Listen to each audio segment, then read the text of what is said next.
की शुरुआत में दिखाई जाती है एक औरत जिसने अपनी जान ले ली होती है और वो बेड पर मरी हुई पड़ी थी। तब उसकी लाश को उसकी छोटी बेटी देख लेती है जिसका नाम रोज होता है। कमरे की बिखरी हालत देखकर हम समझ पाते हैं कि ये औरत इन्हीं रोज की मॉम अपने हस्बैंड के गुजर जाने की वजह से जहनी मरीज बन गई थी। रोज सिर्फ अकेली ही अपनी मॉम के साथ रहती थी क्योंकि उसकी बड़ी बहन उन्हें छोड़कर किसी के साथ चली गई थी। यहाँ देखने से साफ पता चल रहा था कि रोज की मॉम दिमाग को सुकून देने वाली गोलियां खाती थी। आज उन्होंने दवाई ज्यादा ही ले ली थी जिस वजह से उनकी मौत हो गई। अब ये थी गुजरी हुई पुरानी बात, जिसके बाद अब हम आ जाते हैं मौजूदा वक्त यानी 2022 में, जहाँ रोज अब काफी बड़ी हो गई है और दिमाग की डॉक्टर है। वो दिन रात इस बारे में काम और रिसर्च करती है कि कोई ऐसा तरीका या इलाज उसे मिल जाए जिससे कोई भी दिमागी बीमारी की वजह से ना मरे उसकी मॉम की तरह, यानी किसी को भी दिमागी ऐसी बीमारी ना हो कि वो अपनी जान ही ले ले। यही उसकी मुलाकात एक ऐसे मरीज से होती है जो कि बिल्कुल ही पागल था। उसे हमेशा एक ही डर रहता है कि सब मर जाएंगे। रोजी से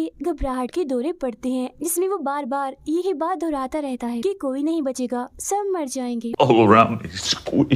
रोज उसे चेक करने के बाद एक सीनियर डॉक्टर के पास आती है जो उसे कहती है कि घर जाओ और आराम करो क्योंकि काम को तुमने कुछ ज्यादा ही अपने सर पर सवार कर लिया है। उनकी बात मानकर जब वो जा ही रही थी कि तब यहाँ एक काफी सीरियस केस आ जाता है जिसमें एक लड़की लौरा पिछले काफी वक्त से बड़ा ही अजीब बर्ताव कर रही है। जब से उसकी प्रोफेसर ने हथौड़े से अपना मुंह तोड़कर अपनी जान ले ली थी, वो लड़की लौरा इतना घबरा गई है कि अपने कंट्रोल से ही बाहर हो गई है। रोज जब उस लड़की लौरा से जाके मिलती है तो वो कमरे में साइड पर खड़ी थी, काफी डरी और सहमी थी। वो रोज को बताती है कि मुझे कोई अजीब सी चीज दिखाई दे रही है जो मेरे अलावा और किसी को भी दिखाई नहीं देती। वो चीज किसी के भी रूप में आ जाती है, फिर चाहे वो मेरा कोई रिश्तेदार हो, दोस्त हो या कोई भी अजनबी इंसान, और तो और उन लोगों के रूप में भी जो अब जिंदा नहीं है। जैसे कि मेरे दादाजी, उनकी मौत मेरे सामने हुई थी जब मैं छोटी थी। वो चीज उनके रूप में भी आ जाती है और उसकी एक खास पहचान है, उसके मुंह पर हमेशा ही एक काफी बड़ी स्माइल यानी मुस्कुराहट रहती है। वो चीज मेरे अंदर आकर मुझ पर हावी होना चाहती है। साथ ही उसने ये भी कहा है कि आज मैं मर जाऊंगी, इसी वजह से तो मैं इतनी परेशान हूँ। Smiling at me, but not a friendly smile. उसकी सारी बातें सुनकर रोज उसे समझाती है कि परेशान मत हो, हमारा दिमाग कभी कभी हमारे साथ ऐसा कर जाता है। अब देखते ही देखते वो दोबारा से काफी घबरा जाती है। वो काफी डरी हुई थी और नीचे गिर के पीछे हटने लगती है क्योंकि वो अजीब चीज उसे दोबारा दिखाई दे रही थी। हालांकि रोज के अलावा तो उस कमरे में और कोई भी नहीं था। तभी अचानक उसकी तबीयत इतनी खराब हो जाती है कि चिल्लाते चिल्लाते उसका सांस बंद होने लगता है और मुंह खुला ही रहता है। ये देख जल्दी से रोज फोन करके वहाँ मदद बुला लेती है, मगर जैसे वो पीछे मुड़ती है तो बड़ी अजीब चीज देखती है कि लौरा बिल्कुल सही सलामत है और उसके सामने खड़ी है। साथ ही उसके चेहरे पर एक काफी बड़ी स्माइल भी है, जैसा कि लौरा ने उसे बताया भी था। उसने अपने हाथ में एक तेजधार टुकड़ा भी पकड़ा हुआ था और अब देखते ही देखते रोज के सामने ही उस टुकड़े से वो अपना चेहरा और गला काट लेती है, वो भी स्माइल करते करते, और ऐसे ही वो मर जाती है। लेकिन मरकर भी उसके चेहरे से वो स्माइल नहीं गई थी, जबकि ये देखकर तो रोज एकदम से हिल गई थी। अपनी आंखों के सामने ही आज उसने दूसरे ऐसे इंसान को देख लिया जिसने अपनी जान ले ली। उसे अफसोस इस बात का था कि मैं इस बारे में ही खोज कर रही थी, मगर आज उसके सामने ये दूसरा केस हो गया और वो इसे रोक भी नहीं पाई। अब इस केस की पूछताछ करने के लिए दो पुलिस ऑफिसर्स वहाँ पर आते हैं, जिनमें एक ऑफिसर रोज का दोस्त होता है। लौरा ने जो कुछ भी इसी बताया था, रोज वो सब कुछ उन पुलिस ऑफिसर्स को बता देती है। तभी हम देखते हैं कि जिस चादर से लौरा की लाश को ढका हुआ था, कट की वजह से उस पर भी खून से बड़ी सी स्माइल बन गई थी। रोज घर आती है तो हम उसके हस्बैंड और उसके बिल्ले को देखते हैं जो उसे बहुत प्यारा था। आज जो कुछ भी हुआ उस सब के बारे में रोज अपने हस्बैंड को बता देती है ताकि उसके दिल का बोझ थोड़ा हल्का हो सके। अब मजीद मन हल्का करने के लिए वो दोनों खाना खाने बाहर जाते हैं, जहाँ उनकी मुलाकात होती है रोज की बहन और उसके हस्बैंड से। रोज की बहन उसे कहती है कि परसों मेरे बेटे का बर्थडे है तो तुम लाजमी आ जाना, जिस पर रोज कहती है काम बहुत ज्यादा है तो शायद मैं ना आ पाऊँ। इसके बाद वो रोज को कहते हैं कि अपनी मोम वाला घर बेच दो क्योंकि ऐसे ही खाली पड़े पड़े वो खंडर होता जा रहा है और अगर उसे बेच दिया जाए तो कुछ पैसे आ जाएंगे, जिस पर रोज मना कर देती है कि नहीं, वो घर मेरे लिए बहुत खास है क्योंकि मेरा बचपन वहाँ गुजरा है, साथ ही वो मेरी मोम की आखिरी निशानी भी है। दिल ही दिल में वो ये भी सोचती है कि मैंने उस घर में तब वक्त गुजारा था जब मेरी बहन हमें छोड़कर चली गई थी, सिर्फ अपने बारे में सोच कर। फिर अगले दिन हॉस्पिटल में रोज का वो दोस्त जो पुलिस ऑफिसर था उससे मिलने आता है और उससे बात करना जाता है, लेकिन रोज उससे नाराज थी तो वो बात करना नहीं चाह रही थी। उसके जाने के बाद रोज लौरा की प्रोफेसर के बारे में पढ़ने लगती है, यानी जिसने हथौड़े से अपनी जान ली थी। तब उसे पता चलता है कि मरने से पहले प्रोफेसर के चेहरे पर भी काफी बड़ी स्माइल थी। इतनी ही देर में उसके पास उसकी बहन का फोन आ जाता है। रोज फोन सुनते सुनते बाहर देखती है कि कोई नीचे खड़ा उसे घूर रहा है, और वो भी बहुत ही दूर से। ऐसे फिर घूमते घूमते रोज उस पागल मरीज के कमरे में आ जाती है, जहाँ आज वो दुखी नहीं था, घबराया हुआ नहीं था, बल्कि आज तो वो भी खुल के स्माइल कर रहा था। रोज उसके पास जाती है तो वो फिर से वही सब दोहराने लगता है कि सब मर जाएंगे। साथ ही इस बार वो रोज को ये भी कह देता है कि तुम भी मरने वाली हो। हैरत ये होती है कि ये बात करते करते उसके चेहरे पर स्माइल भी थी। अब उसे काबू करने के लिए रोज मदद बुलाने लगती है, मगर देखती है कि वो पागल मरीज तो बिल्कुल ठीक है और अपने बेड पर लेटा हुआ है। मतलब कि अभी जो कुछ भी रोज ने देखा वो बस उसका ख्याल था। ये सब जानकर सीनियर डॉक्टर भी काफी हैरान रह जाता है, और वो रोज को एक हफ्ते की छुट्टी दे देता है ताकि वो थोड़ा आराम कर सके, उसे जहनी सुकून हो। घर जाते हुए रास्ते में वो गिफ्ट की दुकान में जाती है अपने बहन के बेटे के लिए गिफ्ट खरीदने के लिए। यहाँ हम एक खिलौने पर एक फैमिली को बना हुआ देखते हैं जो सब स्माइल कर रहे थे। घर जाकर जब वो गिफ्ट पैक कर रही थी तो उसके हस्बैंड का मैसेज आता है कि आज मैं लेट हो जाऊंगा, काम बहुत ज्यादा है। इसके बाद वो बड़े आराम से शराब पी रही थी कि तभी अचानक से सिक्योरिटी अलार्म बजने लगता है, जिससे वो घबरा जाती है।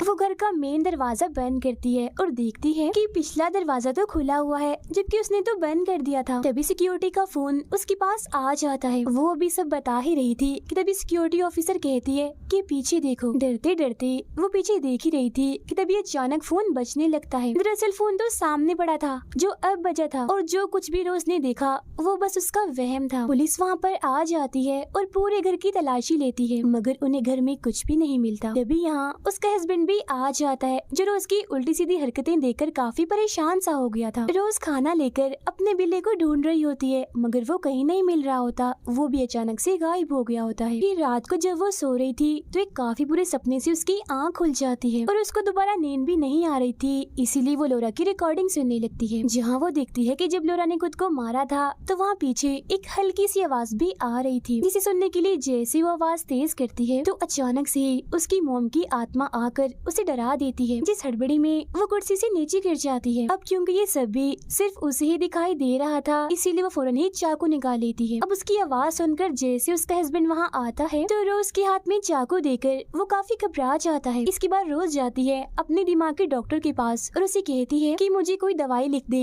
जिसे लेकर मैं थोड़ी रिलैक्स हो सकूं, मेरे दिमाग को सुकून मिल सके। मगर डॉक्टर उसे कहती है कि नहीं, तुम ठीक हो, तुम्हें कुछ नहीं हुआ, बस आराम करो। अगर तुम आराम करोगी तो ठीक हो जाओगी। तब इस बात से मायूस होकर वो वापिस आ जाती है। इसके बाद वो जाती है अपनी बहन के बेटे की बर्थडे में। वो यहाँ पर ऐसे जाहिर करवा रही थी कि जैसे सब कुछ ठीक है। अब जब रोज की गिफ्ट खोलने की बारी आती है तो उसकी बहन का बेटा गिफ्ट देखकर काफी हैरान रह जाता है, क्योंकि गिफ्ट के अंदर था रोज का मरा हुआ बिल्ला। ये देख पार्टी में आया हर इंसान काफी हैरान था, साथ ही रोज भी काफी सहम गई थी। और तभी वो देखती है कि वहाँ आई एक मेहमान उसे घूर कर देख रही है और बड़ी ही अजीब स्माइल भी दे रही है, जबकि ऐसा कुछ था ही नहीं, ये बस रोज को ही नजर आ रहा था। अब तभी वो मेहमान रोज के काफी पास आ जाती है, जिसे बचने के लिए जैसे वो पीछे हटती है तो वो शीशे के टेबल पे जाके गिरती है। कांच के टुकड़े उसकी बाजुओं में घुस जाते हैं, जिससे वो काफी जख्मी हो गई थी।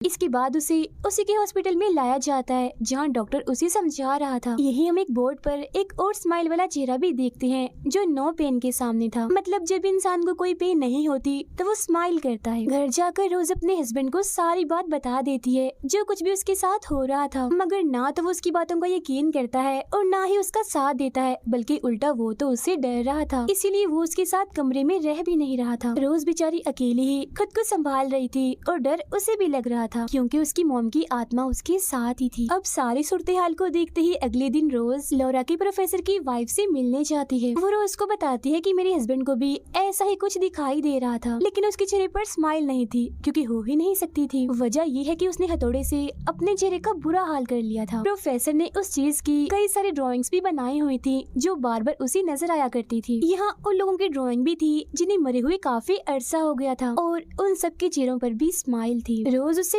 पूछती है कि सबकी शुरुआत कब हुई। तो प्रोफेसर की वाइफ बताती है कि वो एक दिन किसी पार्टी से घर लौटे थे तो उन्होंने एक ऐसी औरत को देख लिया था जिसने खुद ही अपनी जान ले ली। मतलब कि ये किस्म का कर्ज इन्हीं शराब है जो एक से दूसरे तक जा रहा है। प्रोफेसर के सामने वो औरत मरी तो वो श्रापित हो गया। फिर प्रोफेसर मरा लौरा के सामने तो वो श्रापित हुई, और क्योंकि लौरा तो मरी थी रोज के सामने तो अब ये भी श्रापित है। और अब जानना ये था कि सबकी शुरुआत कैसे हुई, मतलब सबसे पहले कौन मरा जहाँ से कर्ज शुरू हुआ और अब इसे कैसे खत्म किया जा सकता है, वरना तो कुछ दिन में रोज भी मर जाएगी। रोज जब उस औरत को ये बताती है कि जो कुछ आपके हस्बैंड के साथ हुआ था अब वो मेरे साथ भी हो रहा है, तो वो औरत ये सुनकर चिढ़ जाती है और बगैर कुछ सोचे समझे रोज को अपने घर से निकाल देती है। अब कोई और रास्ता ना होने पर रोज अपने उस पुलिस ऑफिसर दोस्त के पास मदद के लिए जाती है, जहाँ वो तो पहले से ही उसकी मदद के लिए तैयार था। प्रोफेसर का रिकॉर्ड छानने पर उसे पता चलता है कि उसके सामने एक बूढ़ी औरत ने अपनी जान ली थी, जिसकी तस्वीर भी हम यहाँ देख पाते हैं। उस औरत के सामने जिस आदमी ने अपनी जान ली थी हम यहाँ उसकी वीडियो भी देख पाते हैं। जब ये औरत अपनी गाड़ी में पेट्रोल डलवा रही थी तो वो आदमी इसके सामने आया और अपना गला काट कर उसने अपनी जान ले ली। उस आदमी के चेहरे पर भी स्माइल थी। ये सब जानकारी लेने के बाद वो अपने हस्बैंड के पास जाती है ताकि उसे सारी सच्चाई बता सके, लेकिन घर आकर देखती है कि उसका हस्बैंड रोज के डॉक्टर के साथ बैठा हुआ है, क्योंकि उसे ऐसा लग रहा है कि रोज का ज़हनी तवाज़ुन खराब हो गया है, उसे इलाज की जरूरत है। ये देख रोज को गुस्सा आ जाता है और यहाँ से निकलकर वो सीधा अपनी बहन के पास चली जाती है। वो उसे सारी बात बता देती है, लेकिन वो भी उसकी बातों का यकीन नहीं करती और कहती है कि तुम भी बिल्कुल मोम जैसी पागल बनती जा रही हो। ये सुन रोज को और भी गुस्सा आ जाता है और वो अपनी बहन को कह ही देती है कि तुम क्या जानती हो मॉम की हालत के बारे में, तुम कौन सा उनके साथ थी, तुम तो भाग गई थी उस वक्त। ये कहकर वो गुस्से में अपनी गाड़ी में आकर बैठ जाती है। तब उसकी बहन भी उसके पीछे पीछे आती है और गर्दन मोड़कर रोज को डराने लगती है और साथ ही अजीब सी स्माइल भी दे रही थी। उसे देखकर रोज की हालत खराब हो जाती है और अकेली ही वो गाड़ी में बैठकर चिल्लाने लगती है, क्योंकि जो कुछ वो देख रही थी सब उसका वहम था। अब उसके पास उसके दोस्त यानी पुलिस ऑफिसर की कॉल आती है जो उसे बताता है कि इसी से जुड़े 20 केस मिले हैं, जिनमें 19 तो वो हैं जिन्होंने खुद अपनी जान ली थी और एक इकलौता केस ऐसा है जिसने अपनी जान नहीं ली थी। वो एक आदमी है जो फिलहाल जेल में है। अब उस जेल वाले आदमी के सामने उसके साथी ने अपनी जान ली थी, मतलब कि श्राप उसकी तरफ चला गया, मगर उस आदमी ने कुछ दिन के बाद अपनी जान लेने की बजाय एक औरत को मार दिया और जिसने उस आदमी को ऐसा करता हुआ देखा ये श्राप उसकी तरफ चला गया। मतलब एक चेन की तरह वो फिर से आगे बढ़ने लगा। अब यही इस शराब से बचने का तरीका भी है, यानी तुम खुद मरने की बजाय किसी गवाह के सामने दूसरे इंसान को मार दो और ये श्राप उसे दे दो। फिर जब ये लोग जेल जाते हैं उस आदमी से मिलने के लिए तो वो भी श्राप से छुटकारा हासिल करने का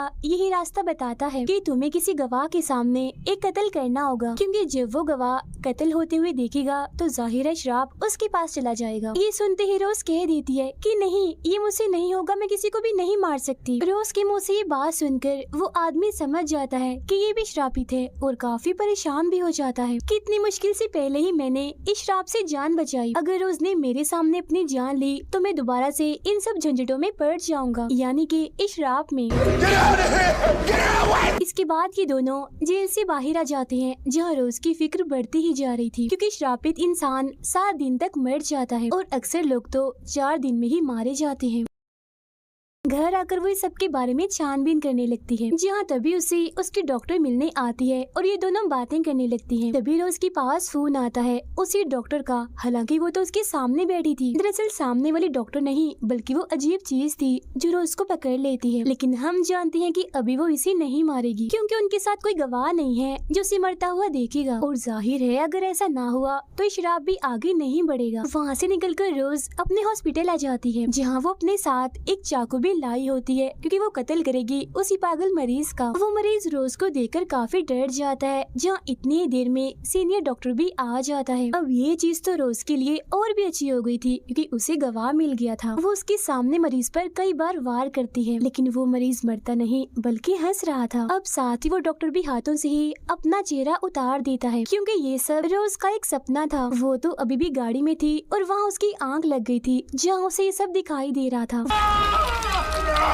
वो इस सब के बारे में सोचकर फिक्रमंद हो ही रही थी कि तभी उसके सामने सीनियर डॉक्टर आ जाते हैं और कहते हैं कि अभी तुम्हें अकेले रहना चाहिए ताकि तुम ठीक हो सको। डॉक्टर की ये बात रोज को काफी पसंद आती है क्योंकि जब तक वो अकेली रहेगी वो चीज उसका कुछ बिगाड़ नहीं पाएगी, क्योंकि उसे चाहिए एक गवाह। कुछ देर के बाद रोज के पास उसके दोस्त की कॉल आती है जिसे वो कहती है मैं अब अकेली ही रहूंगी क्योंकि अकेली रहने से वो चीज मेरा कुछ बिगाड़ नहीं पाएगी और मैं नहीं मरूंगी। ये कहते ही वो फोन काट देती है। अकेले वक्त गुजारने के लिए वो अपनी मॉम के घर चली जाती है जो सालों से खाली पड़ा था और मोबाइल उसने गाड़ी में ही रख दिया था। अब रोज जैसे ही इस घर में आती है तो हम दोबारा से गुजरे हुए वक्त में चले जाते हैं। इन्हीं जब रोज छोटी थी जहाँ से इस कहानी की शुरुआत हुई थी, हमें पता चलता है कि उसकी मॉम ने अपनी जान नहीं ली थी बल्कि दवाई ज्यादा लेने के बावजूद भी वो जिंदा थी। उनकी बस तबीयत खराब हो गई थी। वो रोज से मदद मांग रही थी लेकिन उसने अपनी मॉम की मदद नहीं की और किसी को भी फोन करके नहीं बुलाया क्योंकि वो तो यही चाहती थी कि उसकी मॉम मर जाए ताकि वो इनके जुल्म और रौब से बच सके। ये काफी गहरा राज है जो सिर्फ वही जानती है। लालटेन लेकर जैसे उस कमरे में जाती है तो दोबारा से उसे वहाँ अपनी मॉम मिल जाती है। उसकी मॉम अजीब सी शैतान में बदलकर रोज को पकड़ लेती है और कहती है कि तुम अपने दिमाग से छुटकारा हासिल नहीं कर सकती। ये सुनकर रोज लालटेन से उस पर हमला करके उसे आग लगा देती है।